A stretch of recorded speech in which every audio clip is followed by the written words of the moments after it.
Right, మరో call ఉన్నారు యాదగిరి హైదరాబాద్ నుంచి. Sir good evening sir. Good evening, చెప్పండి సార్. నేను బాటా సింగారం 2002లో యాక్చువల్గా ఇన్స్టాల్మెంట్ లో తీసుకొని 2002లో Bata Singaram village sir Mayuri Nagar phase 2లో ఒక ప్లాట్ తీసుకున్నాను సార్ 200 స్క్వేర్ యార్డ్స్. ఓకే. అయితే అది యాక్చువల్ నాకు ఈసీ కూడా నేను మొన్న తీసుకొని అక్కడికి వెళ్ళాను. వెళ్తే అక్కడ ప్లాట్లు కొన్న వాళ్ళు ఎవరు లేరు, కానీ ఈ రియల్ ఎస్టేట్ వాళ్ళు ఉన్నారు. ఈ ప్లాట్ ఎక్కడ ఉంది అని అంటే వాళ్ళు మజీద్ నగర్ ప్రకృతి వనం అని దాంట్లో మా ప్లాట్లో ప్రకృతి వనం పెట్టారు సార్ మజీద్ నగర్ సర్పంచ్ గ్రామ పంచాయతీ వాళ్ళు. అంటే నేను అడిగాను మరి అట్లా ఎట్లా పెడతారు, ఇది మహబూబ్ నగర్ వెంచర్ కదా, ఈ వెంచర్ వచ్చి వాళ్ళు ఎట్లా అంటే ఇంకా అది విలేజ్ దగ్గర ఉందని చెప్పి వాళ్ళు ప్రకృతి వనము పెంచారు సార్. దాంట్లో ఒక చిన్న క్వశ్చన్ అండి, వాళ్ళు పార్క్ మీ లేఅవుట్లో పార్క్ వదిలేసినటువంటి స్థలంలో దాన్ని పెట్టారా లేదు ప్లాట్స్లోనే పెట్టారా? నా ప్లాట్లోనే పెట్టారు సార్. ప్లాట్లోనే పెట్టారు. నా ప్లాట్ ఇంకొక 2-3 ప్లాట్లు కలిపి ప్రకృతి వనం పెట్టారు. మీది పంచాయతీ లేఅవుట్ అండి? Panchayat layout sir Mayuri Nagar phase 2. Okay okay. మీరు దీని మీద ఒక కంప్లైంట్ ఫైల్ చేసి మీరు కోర్టులో ఒక పిటిషన్ అయ్యింది సార్. ప్లస్ ఇప్పుడు మీతో పాటు ఇంకొక 2 ప్లాట్లు పెట్టన్నారు కదా, వాళ్ళు మీరు కలిసి పెడితే ఇంకా బెటర్గా ఉంటుందండి. నుంచి మేము ఇన్స్టాల్మెంట్ కట్టాము. Okay okay. 2002లో మాకు రిజిస్ట్రేషన్ చేశారు. అదేలేండి. Mayuri phase 2 right. ఈ డాక్యుమెంట్స్ అన్నిటి మీరు సబ్మిట్ చేసి ఇచ్చేసుకోవచ్చు. రైట్, మరో కార్లు ఉన్నారు మల్లికార్జున నంద్యాల నుంచి. మల్లికార్జున చెప్పండి, మీరేమంటారు? హలో చెప్పండి. హలో చెప్పండి మల్లికార్జున గారు. సార్ నమస్తే. గోపరాజు గారికి పక్కన వేదిక పైన ఉన్న సార్ గారికి మీ 360 న్యూస్ ఛానల్ కు చక్కని సర్వేను అందిస్తా ఉన్నందుకు శుభాకాంక్షలు. Thank you sir. ఇప్పుడు ఆఫ్టర్ కరోనా టోటల్ గా world wise real estate business అనేది స్తబ్దతగా ఉండిపోయింది. అవును. మనం కూడా తెలంగాణ ఏరియా తీసుకున్నట్టే హైదరాబాద్ సంస్థానంలో సామాన్య ప్రజానీకము అప్పుడు పాలకుల వల్ల చాలా ఇబ్బంది పడ్డారు సార్. తర్వాత after independence step by step బాగా డెవలప్ అవుతా ఉంది. ఇంటర్నేషనల్ ఏవియేషన్ కానీ తర్వాత సంస్థలు రావడం కానీ ఆఫ్టర్ 1956 తర్వాత పొలిటీషియన్ ప్రభావం కూడా వచ్చి తర్వాత బాగా డెవలప్ అయింది సార్. ఒక విధంగా చెప్పాలంటే ప్రపంచంలోనే ఒక గ్లోబల్ సిటీ హైదరాబాద్. రైట్. అన్ని విధాలుగా కూడా బాగా అభివృద్ధి చెందింది సార్. రైట్. పరంగా కానీ కరోనాలో ఆ వ్యాక్సిన్ కనుగొనడం వల్ల ప్రపంచంలోనే హైదరాబాద్ అంటే ప్రత్యేక గుర్తింపు వచ్చింది. ఇంకొకటి కూడా ఏంటంటే సార్ సామాన్య ప్రజానీకానికి హైదరాబాద్ అనేది అనుకూలంగా ఉంటుంది సార్. రైట్. 2004 నుంచి 2009 వరకు కూడా నేను పాలకుల పేర్లు చెప్పను, అప్పుడు కూడా రియల్ ఎస్టేట్ బిజినెస్ కు బాగా రెక్కలు వచ్చి బాగా అభివృద్ధి చెందారు సార్. ఆఫ్టర్ 2014 తర్వాత స్టేట్ డివైడ్ అయిన తర్వాత అక్కడ 2000 ముందు కూడా టీడీపీ గవర్నమెంట్ ఉన్నప్పుడు కూడా ఆయన ఐటీ రంగం కానీ మిగతా నిరుద్యోగ రంగాలు పరిశ్రమలు చేయడము అంతా కూడా బాగా డెవలప్డ్ సార్. ఇప్పుడు విలేజ్ లో ఎలిమెంటరీ స్కూల్ టీచర్ గా ఉండే వాళ్ళు కూడా హైదరాబాద్ లో స్థలం కొని వాళ్ళు ఉద్యోగ రీత్యా వివిధ ఇక్కడ కర్ణాటక తమిళనాడు కొంతమేరకు మల్లికార్జున గారు కొంతమేరకు హైదరాబాద్ సిటీ డెవలప్మెంట్ కారణమైంది రియల్ ఎస్టేట్. ఆ రియల్ ఎస్టేట్ వాళ్ళని చాలా మంది ఈ రోజున ఎంతో కొంత ఎంత లేదన్నా సరే ₹1 సంపాదించుకున్నారు అంటే అది కేవలం రియల్ ఎస్టేట్ రంగము ఐటీ ప్రొఫెషనల్స్ ఈ 2 రంగాలే చాలా కీలకంగా మారినాయి. వాటి వల్లే కొంత ₹1 వెనకేసుకోగలిగారు, ₹1 సంపాదించుకోగలిగారు అనేది నగ్న సత్యం. రైట్. మల్లికార్జున గారు థ్యాంక్ యూ మీ అభిప్రాయాన్ని వ్యక్తం చేసినందుకు. మరో కాలర్ ఉన్నారు దుబాయ్ నుంచి నరేష్ గారు. నరేష్ గారు చెప్పండి, మీరేమంటారు? నమస్కారం అండి, నా పేరు నరేష్ అండి. ఇది నాకు లివింగ్ పర్పస్ లో హైరేజ్ అపార్ట్మెంట్ బెటరా లేదంటే ఏదైనా విల్లాస్ తీసుకుంటే బెటర్ అండి హైదరాబాద్ లో? శ్రీకాంత్ గారు మీరు ఉండటానికా సార్? Living purpose. ఓకే. మీరు ఉండేటప్పుడు మీరు అంటే మీ కంపెనీలు మీ ఇప్పుడు మీరు పనిచేసే సాఫ్ట్వేర్ కానివ్వండి ఇప్పుడు మీరు ఉండే కంపెనీలకు దగ్గర ఇక్కడ దుబాయ్లో ఉంటున్నారు కదా ప్రజెంట్? అవునండి, అన్నారు నేను ఒక 5 years తర్వాత I want to get back to అయితే వెళ్ళా కొనుక్కోండి సార్. వెళ్ళా బెటర్ అండి, ఎందుకంటే మీకు ఎటు కూడా 5 years టైం ఉంది కాబట్టి డెఫినెట్గా ఇవాళ మీరు తీసుకునే ఏరియా నెక్స్ట్ 5 ఇయర్స్లో కనెక్టివిటీ పరంగా కానివ్వండి, డెవలప్మెంట్ పరంగా ఆ చుట్టుపక్కల మామూలుగా ఈ ఆఫీస్ స్పేసెస్ డెవలప్మెంట్ కానీ అన్నీ బాగా జరుగుతాయి.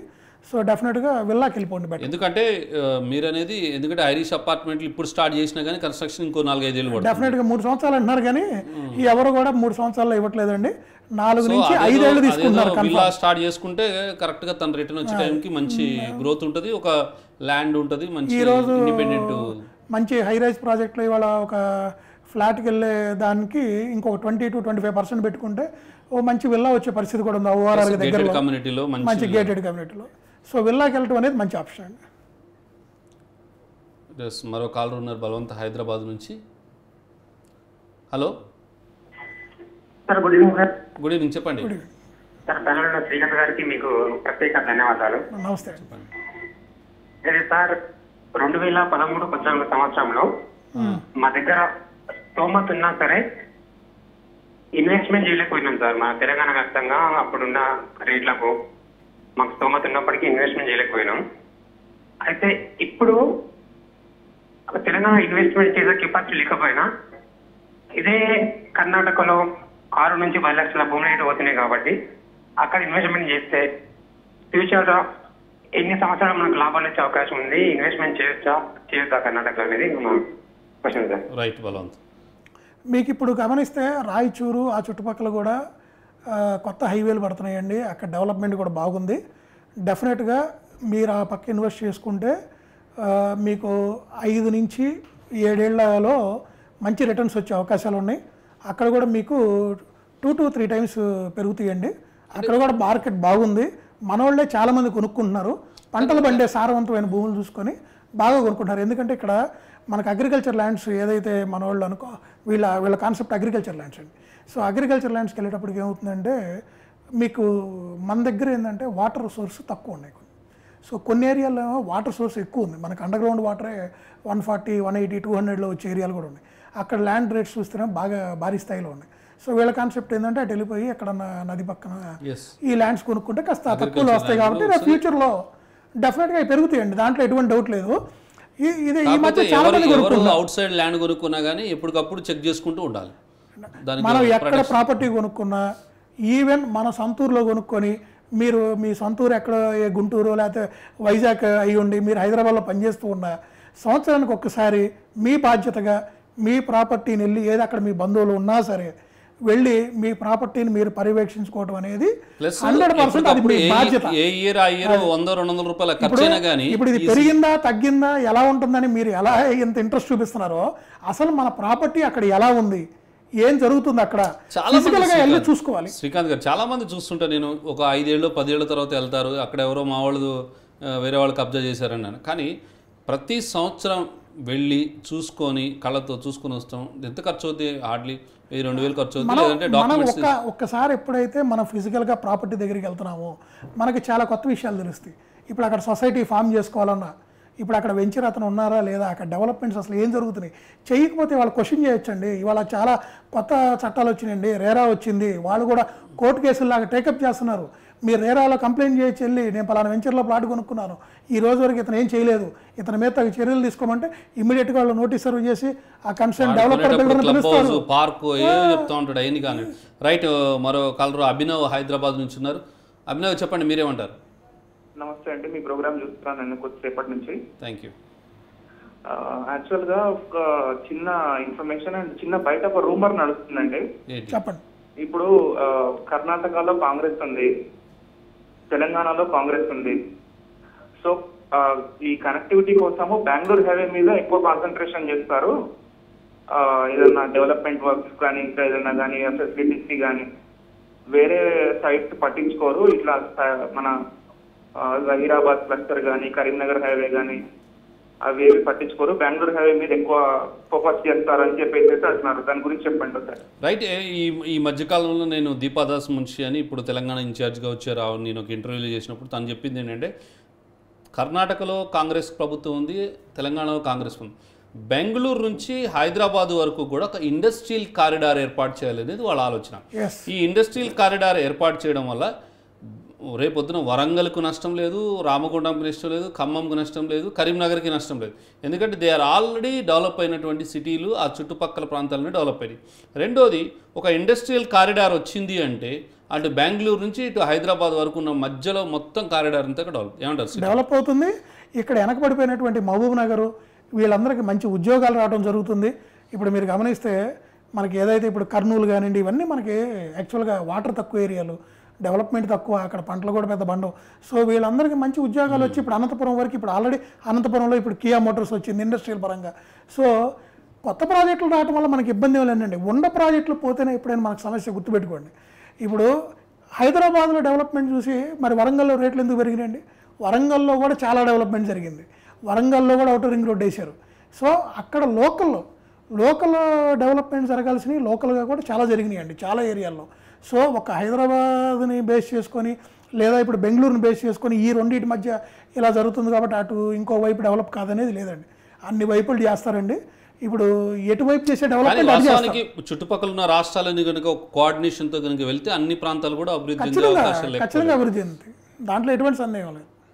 రైట్, చివరిగా ఏం చెప్తారు శ్రీకాంత్? అంటే రియల్ ఎస్టేట్ రంగం భవిష్యత్తు ఉంది అని మీరు అంటున్నారు, ప్రజలైతే సందేహాలు ఉన్నాయి, కొంతకాలం అయితే వేచి చూడాల్సిందని ఈ పరిస్థితి.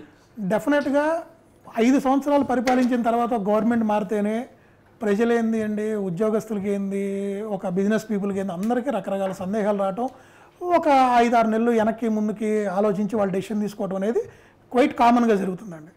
ఇక్కడ 10 సంవత్సరాల తర్వాత ఇక్కడ ప్రభుత్వం మారటం జరిగింది. దానివల్ల ఏంటంటే ప్రజల్లో కొంత మీరు గమనిస్తే ఆ సందేహాలు రకరకాలుగా ఉన్నాయి. అంటే ఎలా ఉంటుంది మార్కెట్, ఎలా ఉండబోతుంది, మనం చాలా పెట్టుబడులు తీసుకొచ్చి హైదరాబాద్లో పెట్టాం కదా, సో భవిష్యత్తు ఎలా ఉండబోతుందని రకరకాల సందేహాలు ఉన్నాయి. కాకపోతే మీరు అందరూ ఇక్కడ గమనించుకోవాల్సింది ఒకటే ఏంటంటే ప్రభుత్వం మారినంత మాత్రాన హైదరాబాద్లో డెవలప్మెంటు ఆగిపోయే పరిస్థితి కానీ రాని పరిస్థితి లేదు. హైదరాబాద్ ఆల్రెడీ విశ్వనగరంగా అభివృద్ధి చెందింది. ఇవాళ హైదరాబాద్ గురించి తెలియని దేశం లేదు, తెలియని ప్రజలు లేరు. సో హైదరాబాద్లో కొత్త ఇండస్ట్రీస్ పరంగా కానివ్వండి, ఐటీస్ కంపెనీస్ పరంగా కానివ్వండి, ఇలాంటి కొత్తవి వస్తాయి. ఇక్కడ డెవలప్మెంట్ పెరుగుతూనే ఉంటుంది, కొత్త ఎంప్లాయ్మెంట్ వస్తూ ఉంటుంది. డెఫినెట్గా ఇంకా హైదరాబాద్ గ్రోత్ అనేది ఇంకా ముందుకు వెళ్తూ ఉంటుంది. కానీ దీన్ని ఎవరు ఆపే పరిస్థితి లేదు, అసలు హైదరాబాద్ ఆగే పరిస్థితిలో కూడా లేదండి. ఇంకొకటి, ఖచ్చితంగా రాబోయే 4 నుంచి 5 ఏళ్లలో హైదరాబాద్ని దేశ 2వ రాజధానిగా ప్రకటిస్తారు. ఇది నా బలమైన నమ్మకం అండి.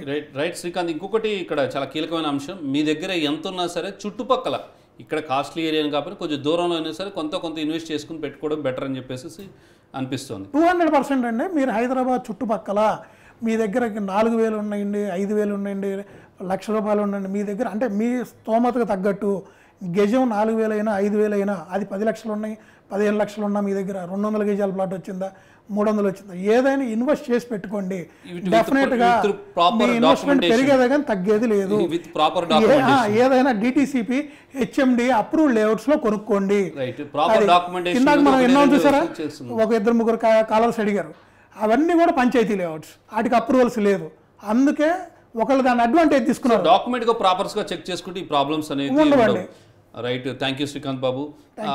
మొత్తం మీద శ్రీకాంత్ బాబు గారితో న్యూస్ 360 ప్రతి సోమవారం కూడా 5:30 ప్రతి సోమవారం సాయంత్రం 5:30 రియల్ మంత్ర అనే ఒక స్పెషల్ ప్రోగ్రామ్ ప్రతి సోమవారం కూడా ఉంటుంది.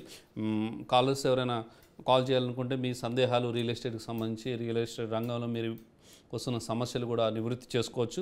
మరోవైపు ఈరోజు స్పెషల్ డిబేట్ కారణంగా ఎందుకు పెట్టామంటే కొత్త ప్రభుత్వం వచ్చిన తర్వాత అసలు చాలామందిలో అనేక సందేహాలు వస్తున్నాయి, దాన్ని నివృత్తి చేసే ప్రయత్నం న్యూస్ 360 చేసింది. సో ఇది ఇవాల్టి స్పెషల్ లైవ్ షో. చూస్తూనే ఉండండి న్యూస్ 360, నిజం ఆలోచనను మారుస్తుంది.